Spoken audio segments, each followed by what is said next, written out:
are people around the president that are not telling us the truth.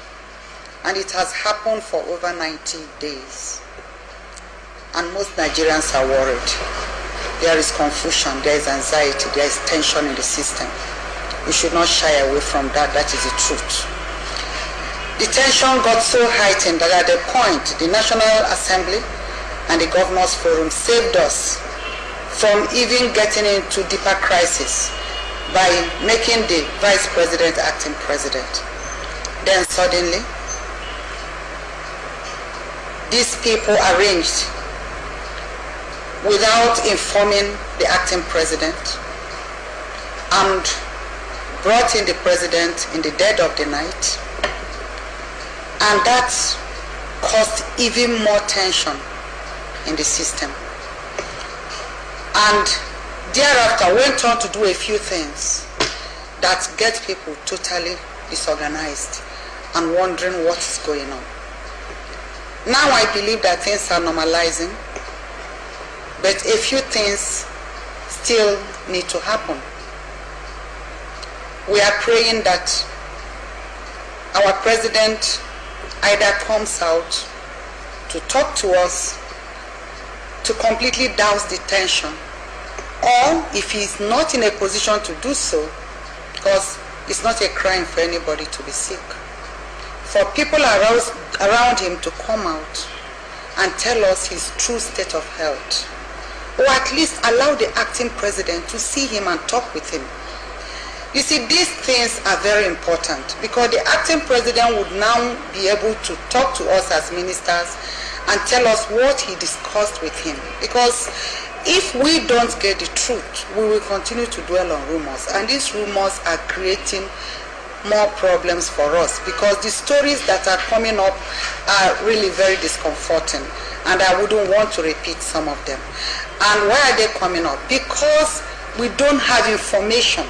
I am Minister of Information of Nigeria, but I don't have information. So when people say certain things, I'm not even able to say, no, this is not correct. How can I say this is not correct when I don't know the truth? Well, it's not just a slight on the acting president, it's also a slap on the faces of almost 150 million Nigerians. In fact, what they say to all of us is, all of you go to hell. And it is very sad. But be that as it may, I think we should try and get over that. What is important is that our president is back. We should pray for his recovery. We should also pray for the acting president to effectively manage the ship of the nation.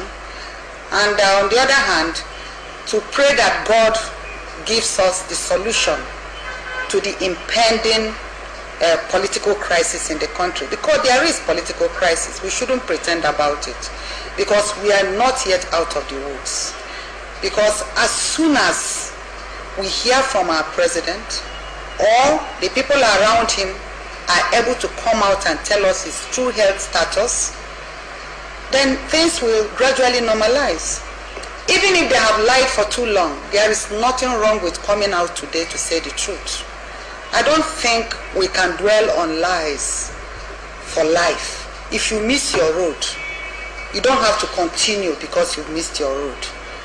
You should turn back and get the right road. That is what I feel about what has been happening. Nobody should be too... If you make a mistake, accept it and make a turnaround to do the right thing. That's what I believe as a person. Now, I'm not talking now as Minister of Information, as a person.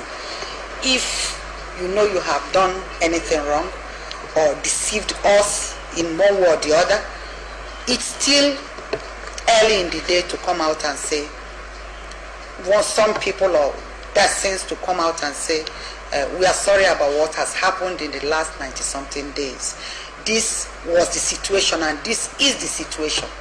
And everything will normalize with time. But up till today, it has not happened. And I'm praying and believing that it will happen, because it's important for us to get back on track, because a lot still needs to be done. Nigeria's Information Minister there, Professor Dora Akunyili, on the state of the nation. The Mega Summit movement has described the ruling People's Democratic Party as a failed political party.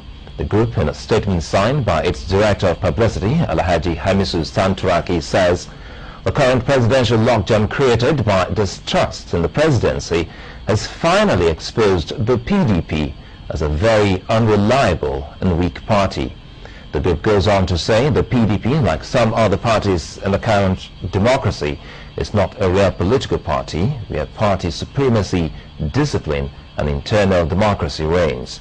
In the same vein, the group concerned professionals have challenged members of the Executive Council of the Federation to exercise its authority as spelled out in the Constitution by ordering an assessment of the health of the President and his ability to govern. Concerned professionals says members of the Executive Council of the Federation, who are mostly professionals, should stand up individually and do the right thing and not hide under the mirage of collective responsibility or misplaced loyalty. It's been close to a week now since ailing President Erdogan arrived in Nigeria from medical treatment in Saudi Arabia, but is yet to be seen in public. Speaking to Channel Television on the issue today in Lagos, Senate Deputy Minority Leader Senator Olorunimbe Mamora said the present situation cannot be allowed to drag on for long and that the National Assembly may have to intervene again in the developing situation.